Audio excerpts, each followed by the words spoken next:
आवाज मीडियाच्या बातमीपत्रात आपलं स्वागत। मी सुनीता शिंदे। जे पाहिले तेच दाखवणारे प्रखर दयाने चालू घडामोडींचा आढावा घेण्यासाठी पाहूयात आजच्या स्पेशल। हिंदू जनजागृतीचा सांगलीत भव्य विराट मोर्चा, सर्व हिंदुत्ववादी संघटनांचा सहभाग। देशामध्ये हिंदू मुलींना फसवून लग्नाचे आमिष दाखवून त्यांची निर्गुणपणे हत्या केली जाते। अशा घटना प्रत्येक राज्यातून होत असल्याचे निदर्शनास आले आहे। यासाठी प्रशासनाने योग्य तो कायदा करावा, अशा मागणीसाठी सांगली जिल्ह्याच्या विविध भागातून आज दिनांक 24/12/2022 रोजी राम मंदिर चौकातून सर्व हिंदुत्ववादी संघटनांनी आक्रोश मोर्चा काढण्यात आला। या मोर्चामध्ये हिंदू एकतेचे दर्शन घडले। यामध्ये भारतीय जनता पार्टी, शिवसेनेचे दोन्ही गट, बजरंग दल, संभाजी ब्रिगेड, राष्ट्रीय स्वयंसेवक संघ, शिवप्रतिष्ठानचे सर्व कार्यकर्ते व महिलांनी लक्षणीय सहभाग घेतल्याचे दिसून आले। लव्ह जिहाद बद्दल कायदा करावा, अशी मागणी सर्व हिंदुत्ववादी संघटनांच्या वतीने करण्यात आला। यावेळी आमदार सुधीरदादा गाडगीळ तसेच माजी आमदार दिनकर पाटील, मकरंद देशपांडे, शेखर इनामदार व सर्व नगरसेवकांनी सहभाग घेतला। यासाठी जिल्हा पोलीस प्रशासनाचा चोख बंदोबस्त ठेवण्यात आला होता। दरम्यान शिवसेनेच्या वतीने सांगली ते तुळजापूर मोटरसायकलचा सहभाग दिसून आला। हरिदास पडळकर म्हणाले, तुळजापूरच्या देवीकडे आम्ही साकडे घालणार आहोत, अशी प्रतिक्रिया व्यक्त केली।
चला इकडे उभे राहिलेले, आजूबाजूला उभे असणारे भगव्या टोप्या घातलेले हिंदू कार्यकर्ते,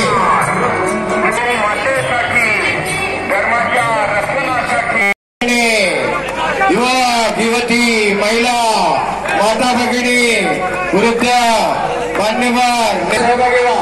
चला मोर्चामध्ये चला, बाजूला थांबू नका। चला, प्रचंड जल्लोष पूर्ण वातावरणावर निघालेला आहे। सहभागी व्हा, 3-3, 4-4 ते काम करा। हा हिंदू गर्जना मोर्चा आहे।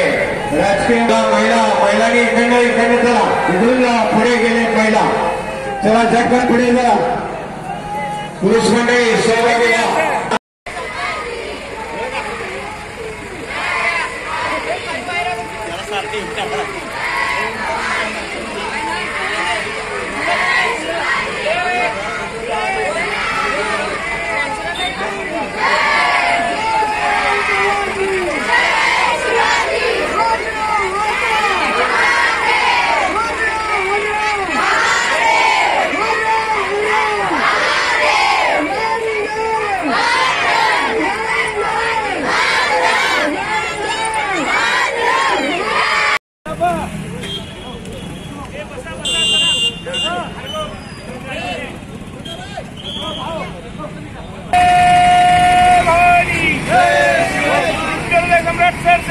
माननीय बाळासाहेब ठाकरेंचा आवाज कुणाचा शिवसेनेचा पक्षप्रमुख माननीय उद्धवजी ठाकरेंचा ठाकरेंचा विजय असो, पक्षप्रमुख उद्धवजी ठाकरे साहेबांचा विजय असो.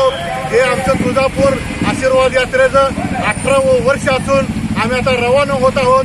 तुळजापूरला जाऊन भावना मातेला साकडे घालणार आहे, तिचा आशीर्वाद घेणार आहे आणि या महाराष्ट्राच्या विधानसभेवर परमपवित्र भगवा फडकू दे अशा मागणीचा आम्ही साकडे घालतोय. महानगरपालिका मुंबईची शिवसेनेचा भगवा झेंडा फडकावा या मागणीचे आम्ही भवानी मातेला साकडे घालून आशीर्वाद घेऊन येणार आहे. तिथं आणलेला प्रसाद माननीय पक्षप्रमुख उद्धवजी बाळासाहेब ठाकरे यांच्या हातात देऊन घेणार आहे. जय हिंद, जय महाराष्ट्र.